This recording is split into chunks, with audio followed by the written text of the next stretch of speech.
Hi there guys, and welcome to another episode of the Cover Zero Show with me, your host, Simon Conboy. Just continuing to go through my franchise reviews for the last decade, 2007 to 2016.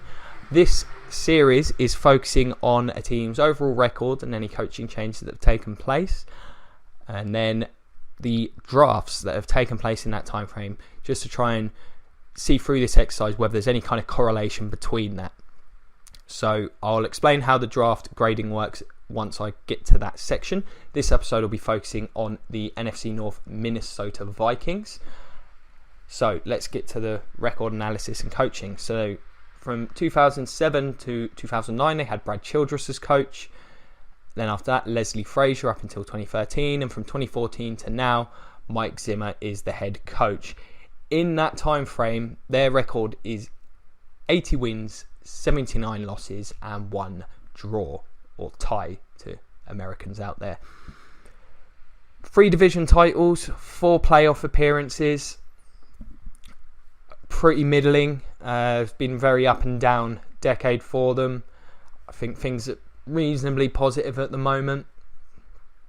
It's certainly going to be interesting to see where things go. They've been pretty stable for most of the time, been pretty good defensively for the vast majority of that time frame. You used to have the Williams Wall, really enjoyed that defense with Jared Allen there. Of course, the current defense looks like one of the best young groups in the NFL. So, yeah, pretty middling. I think that record sounds about right, to be honest, for the Vikings in the last decade. Only really the one disastrous season there at 3-13. A lot of 8-8, 7-9 type things. It's been that kind of a team, really. So you don't necessarily know what you're going to get year in, year out. So getting to the draft, what I'm doing for this, I'm evaluating each first, second and third round pick that the team has made. These being, the players you expect to be starters or at least solid contributors to your team. I'm being a bit more harsh on first rounders. I'll give my reasons for the score I've given them. I'm giving them either a solid score, so players done what you would hope for that draft pick, possibly overachieved. They might be no score, where it's just been middling at best. You might not be unhappy, but you wouldn't be particularly happy with what the production's been offered. And then there's the bus. They will contribute a -1 to the score. Picks that have just totally failed for whatever reason. For picks from rounds 4 through 7, I'll give a special mention to players that are value picks. They will give the team a score of +1. I believe that's very important. Some teams have done a far better job than others, I've learned through this experiment. Important to get those right, but honestly, this has taught me anything. It's shocking how many picks just do absolutely nothing in this league, and that's particularly true from rounds 4 through 7. I don't believe teams are necessarily looking for definite starters there. They're hoping. So let's get to it with the 2007 draft for the Vikes. So this is on Friday. I'm going to do a league table of all of the scores that I've given and the corresponding records, see if there's any correlations there. I think that'll be interesting. But I'm also going to do a top 10 favourite and least favourite draft classes. The 2007 draft is a contender for the best list, or one of my favourites for the Vikings. So with the 7th overall pick, Adrian Peterson. Easy home run there. What a career. One of the best running backs of all time. So that was an easy one. In the second, they got Sidney Rice, the wide receiver. He was a really solid player for them for a number of years. Injuries sort of cut his career short, but the Vikes got quite a lot out of him. He was a solid pick for a second rounder. In the third, Marcus McCauley, defensive back, did absolutely nothing. He goes down as a bust. And in the fourth, Brian Robeson, the defensive end, had a really solid career. He goes down as a value pick. Moving on to the 2008 draft, no first rounder that year. Terrell Johnson in the second, didn't do anything with himself. He's a bust. No third. In the fifth, LaTroy Guion, reasonable backup, versatile lineman. He gets a value selection there. And in the sixth, John Sullivan, the centre, really, really good player. That's a fantastic value pick. Gave them some very solid seasons at centre. So that's a great pick. The 2009 draft, we got Percy Harvin, the wide receiver, at number 22. He's one of the tougher ones. I've just gone for mediocre. Were he a high pick, it would definitely be a bust, but he gave them some solid production there. And of course, they recouped a fair bit from the Seahawks in the trade. So I'm not going to call him a bust, but he didn't do enough for me to go solid. I can easily see an argument for that being a bust, however. In the second, Phil Lodeholt, gigantic right tackle. He gave him some really good years. Unfortunately, fairly short career in the end, but he could play. Great run blocker. He goes down as a solid pick. Asher Allen, defensive back in the third, that goes down as a bust. In the fifth, Jasper Brinkley, linebacker. They got good production out of him. Wasn't a particularly exceptional player, but good value for a fifth. Similar for Jamarcus Sanford, the defensive back in the seventh.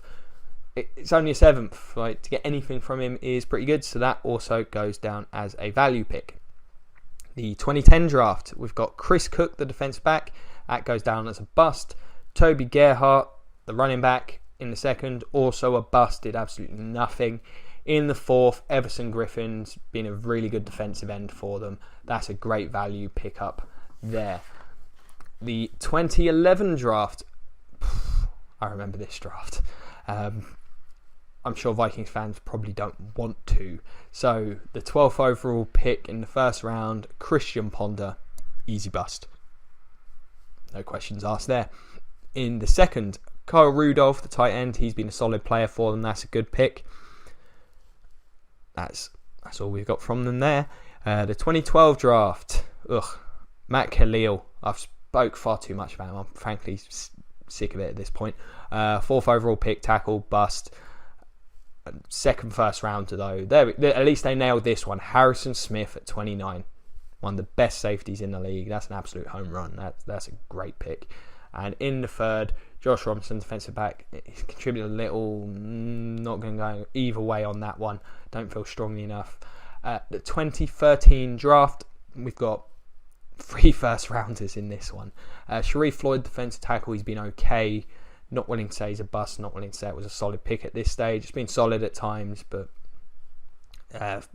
jury's still out, I think, on whether that was a good pick.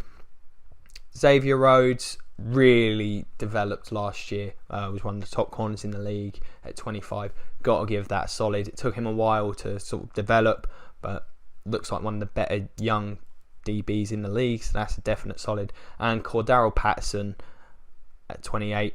I think it was 28. Either way, he's a bust. Whilst he's been an electric returner, he's no longer with the team, and for a first round pick, that's not enough. Never developed as a receiver. I feel like they tried with him as well to get him involved in the offense in as many ways as possible. It just never came together. So I've got to give him bust status. The 2014 draft, this was an interesting one. So we've got Anthony Barr, the linebacker at 9. He's been a really, really good player. Even for a top 10 pick, that's going as a solid. I really like Barr. I think he's a great player. Teddy Bridgewater at 32. Heartbreaking story there with him. The injury could cut his career short. It's really disappointing. Was looking like a promising young quarterback. I'm not going to call it a bust. I can't call it solid. The jury is still out. We'll see what happens with him. If I have to call this one a bust in the future, I'll be disappointed to do so. I really liked him coming out of college. Unfortunately, if the injury does so, they've been unlucky.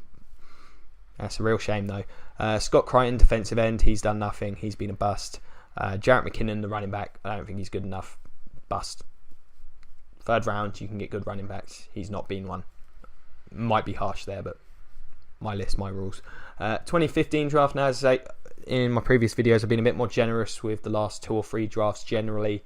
Of course, a lot of players that haven't necessarily played a huge amount, or the jury is still out, so less impact on scores generally from these drafts. It's hard to evaluate a player who may have only played 4 or 5 games, for example.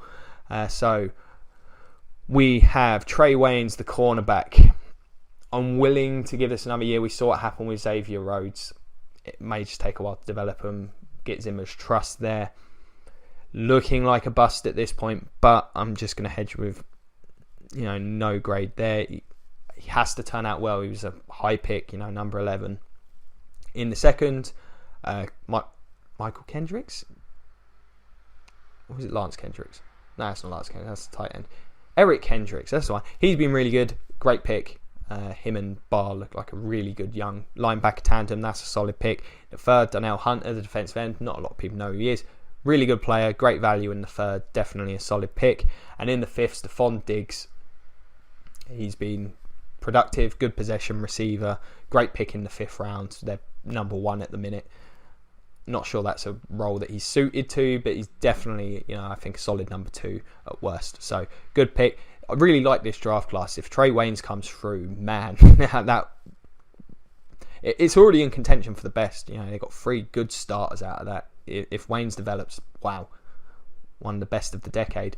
And last year's draft, Laquan Treadwell, I liked him coming out. Obviously looking like a bust at the minute. Not going to make my decision there yet. He's the type of receiver they need, big physical guy on the outside. Maybe not got the deep speed, but it's a Sam Bradford offense. It's not like they're going to use deep speed anyway. Mackenzie Alexander in round 2. Again, undecided on him at this point in time. So the totals, real weird mishmash of sort of first rounders where there's been several years without any, and a couple with 2, the one with 3. We've got 2 absolute home runs there and 3 solid, 3 busts and some that I'm undecided on. So bit of a mixed bag. Not done a great job with the first rounders. Not been a disastrous one either. In total, we've got 7 value. So great job there finding players in later rounds to contribute. However, only 9 other players that have contributed in the first 3 rounds. So really that's clearly where the Vikings have not done a great job. 10 busts in total, giving them a total value of +6, which is fairly middling. I think the weakness lies in the first 3 rounds. The value score is very, very good there. They've done a good job all round finding players to contribute and become good starters. I mean, a lot of those value picks are really good value picks as well. As I say, I haven't overly complicated the scoring system. I may go back to that in future and do a bit more of a detailed version, but for the moment I'm just trying to get a baseline. Yes, a good job there. If some of those first and seconds had really worked out, they'd have one of the better scores in the league. Been really good lately. This current regime's done a good job drafting. It looks clear Zimmer knows what he wants on defence in particular. So what do you guys think? You found this as interesting as I have doing the research and actually presenting these? I think these are really interesting episodes. I've enjoyed doing them. What do you guys think of the Vikings? Have been too harsh on anyone? Let me know, whether it's through Facebook, through the Cover Zero page there, through the Twitter for Cover Zero, or in the comments below. I'll do my best to get back to absolutely everyone. If you enjoyed the show, like, share, subscribe, all that good stuff, and check out more videos. If you enjoyed this one, I'm sure you'll enjoy the rest. It's been an absolute pleasure. Thank you very much for your time, and go Bucks.